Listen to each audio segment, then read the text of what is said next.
The Red Sox are staying hot right now, folks. In fact, they're now playoff hot.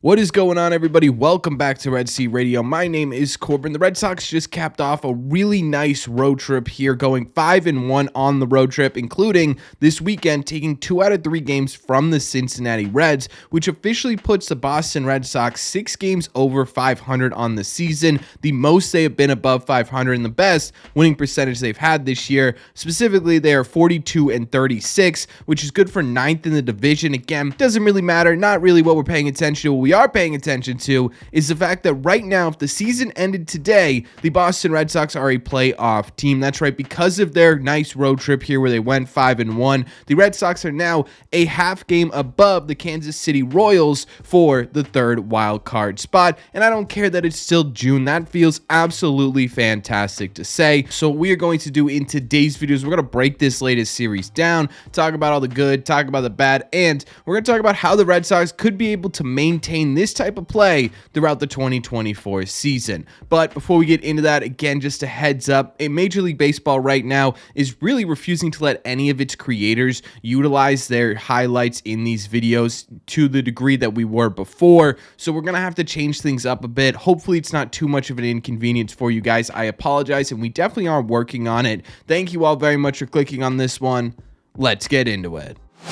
Okay, so let's start by talking about the offense. Now, in my opinion, I think pretty obviously there were 2 really standout performances in this series, but we cannot start by talking about anyone other than Jarren Duran, who is a man on a mission. Not only did he extend his hit streak now to 13 games with a hit in every single game this series, he also had at least 2 hits in every single game this series, including a couple of doubles, a home run, and 3 RBI. And on top of that, not only was he doing it at the plate, he also made a game-saving home run robbery catch in the 2nd game of this series in the 9th inning. I don't know what Jarren Duran has to do anymore to convince you that he belongs in Texas. To be honest with you, if you're a Red Sox fan right now and you're not voting, which I will put the link to vote for All-Star ballots in the comment section of this video for Jarren Duran 5 times a day like you're allowed to, what are you doing?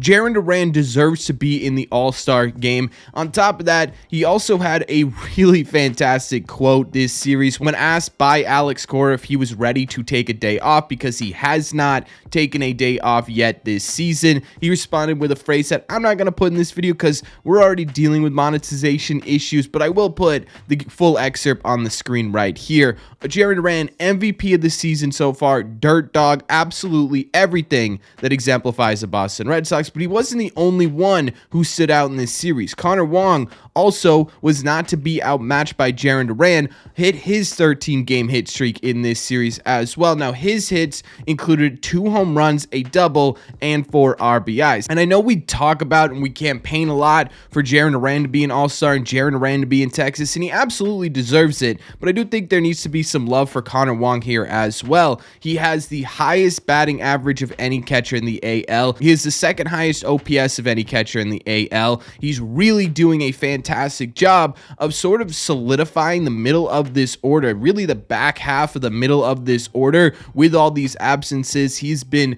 a really fantastic piece for this Red Sox offense. So while you're down there voting for Jarren Duran, you might as well throw Connor Wong's name in there as well. And honestly, these were sort of the 2 big names in this series. These were the guys who really stood out above everyone else. There were some other fairly solid performances though. Rob Refsnyder only got to play in 1 full game, but in the middle game, he did have a really clutch pinch hit where he came in for 1 AB and tied the game up on a single. And then in the full game that he played, he also had a mammoth home run as well. And I think we're at the point now where if pitching a lefty anywhere near Rob Refsnyder's part in the lineup, you just simply missed the memo, dude.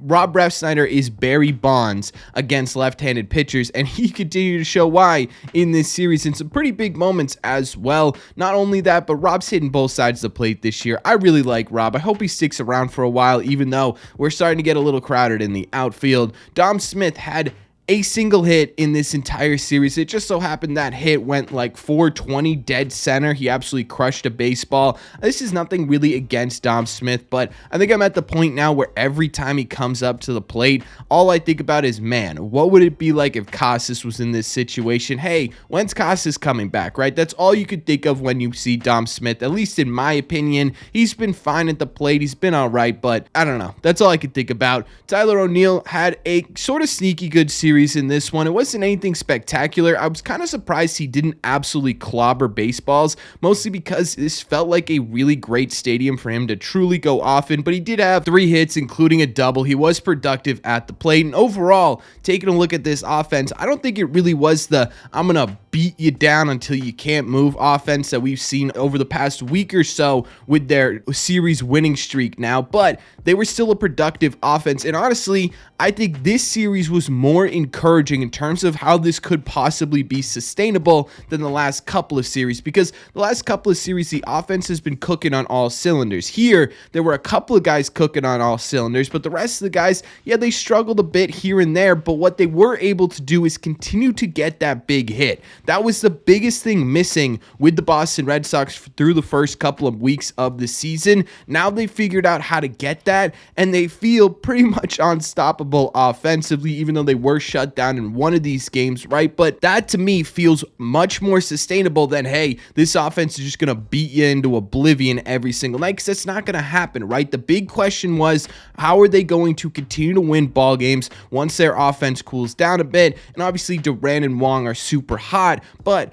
outside of them, they cooled down a little bit and they were still able to get the job done, and that is absolutely exciting. It's unbelievably encouraging to see as well, because again, if they're able to do this while Rafael Devers had 1 hit in this entire series, then I think they're in a really good spot. They're also getting healthier. Romy Gonzalez had a few big hits in this series. Wilyer Abreu got back with this team, right? I talked about Tristan Casas a bit. This is what we've been hoping for the last couple of months, and now we're finally getting it, and it feels fantastic offensively. But the offense wasn't the only part of this series, so let's talk about the pitching as well. However, before we get into that, do me a favor. Make sure you guys have hit that subscribe button if you haven't already. If you're new here, we talk Red Sox content almost every single day. Also, make sure you guys have hit the like button as well. Not only does it help these videos out a ton, it's also the best way you can let me know that you're enjoying the content we are putting out. Thank you all very much for taking a moment and doing so. Let's talk about the pitching in this series as well.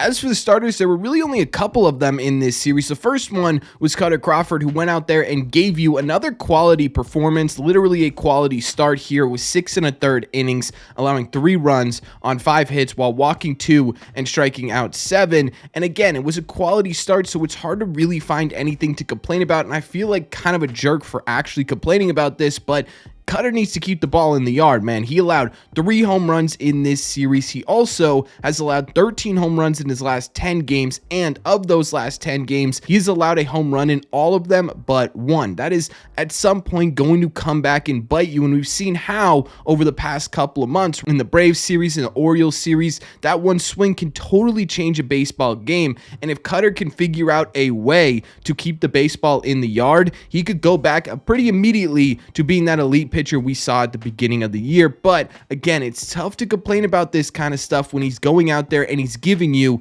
a quality start, because that's a big help, and it keeps the Red Sox in baseball games and allows the offense to do what they do. Unfortunately, they came up short in Cutter's start, but still, this was a fantastic start from Cutter. I just wish he'd keep the ball in the yard. Nick Pivetta got the ball in the second game. Not as great as Cutter Crawford was. He ended up going 4 1/3 innings, allowing 3 runs on 6 hits while walking 1 and striking out 5. Again, he was also bitten a bit by his own home run bug, allowing 2. Nick Pivetta's always kind of had that home run bug. We talked about it last year. We talked about it the year before. What I would have liked to see from Nick is definitely a bit more depth. He was really getting deep into counts with a lot of different pitchers. 98 pitches through 4 1/3 innings isn't exactly what you want from Nick Pivetta, who's supposed to sort of be this veteran presence in the back half of your rotation. However, I don't know if that's because it was the Reds, and the Reds are really tricky team to strike out on paper, or if that was because it was something Nick Pivetta was doing. Felt like I wanted more from this Nick Pivetta start, and I just simply didn't get it. Wasn't the worst start in the world, but I would have definitely preferred that he had gone at least 5 innings here and helped this Red Sox bullpen, because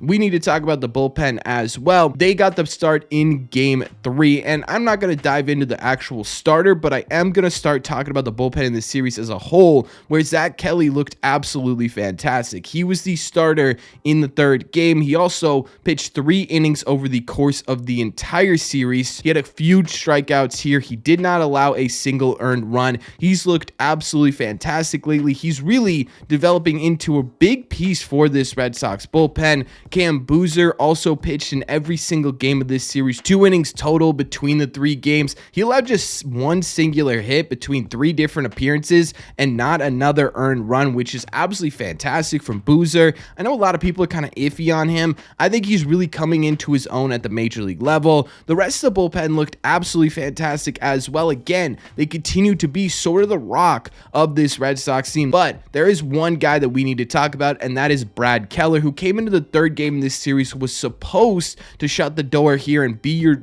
victory cigar type pitcher. Unfortunately, that didn't work out, and he ended up giving up 3 runs on 4 hits in just 1 singular inning. And we talked about this earlier this week, right, where they sent Cooper Criswell down, and I said, if this works out well and they are able to get some legit innings from these long relief guys over the next couple of weeks, this could be a really smart move. Well, we are just a couple of days out of that roster move, and it already does not look like a smart roster move. I think at this point, you need to figure out a solution to this problem. You can't have Brad Keller and Chase Anderson in the bullpen. There's just not enough room for 2 human white flag and victory cigar players, especially when one of those guys is taking up a spot in your rotation. You got to figure out and make a move, I would say, as soon as today, to really get yourself back into a better spot, because Brad Keller simply is not getting anything done, and I think most of us are pretty okay with letting him go. But again, outside of that, the rest of the bullpen looked fantastic. Shout out Kenley, who had 2 saves in this series.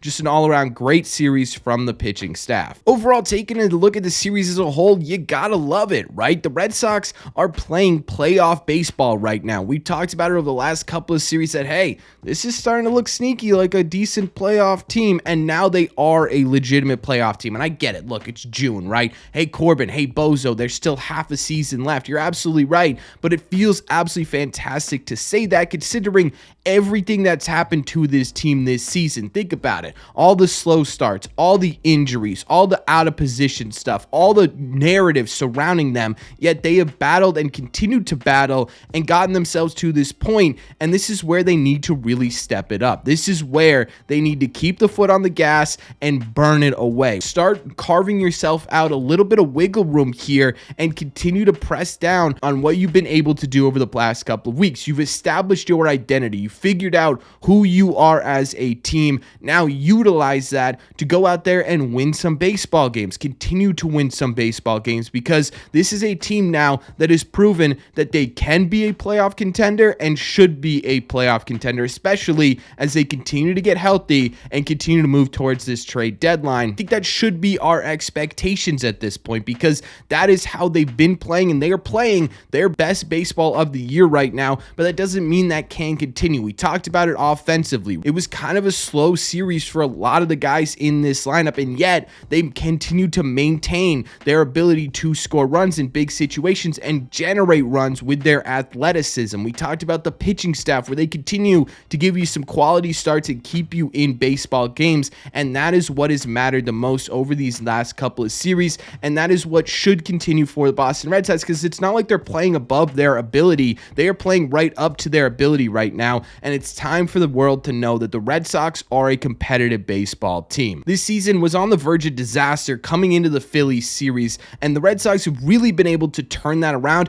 basically completely on its head. And I don't want to count my chickens before they hatch. I understand that there's still half a season to go here, but we are having the most fun watching a Red Sox team, I think, since 2021, to be honest with you. I know there were good times in 22 and 23, but this year it just simply feels different. That's just my opinion, though. So let me know in the comment section down below. What do you think about what the Red Sox have done in this series? What'd you like about it? What'd you not like about it? And do you think it's sustainable enough to have playoff expectations? Let me know all your thoughts in the comment section down below. As always, if you made it to the end of this video, do me a favor. Make sure you guys have hit that subscribe button if you haven't already. If you're new here, we talk Sox almost every single day. Also, don't forget to hit that like button as well. Again, it just helps these videos out a ton, and it's the best way to let me know you're enjoying the content we are putting out. Thank you all very much for clicking on this one, and I will see you in the red seats.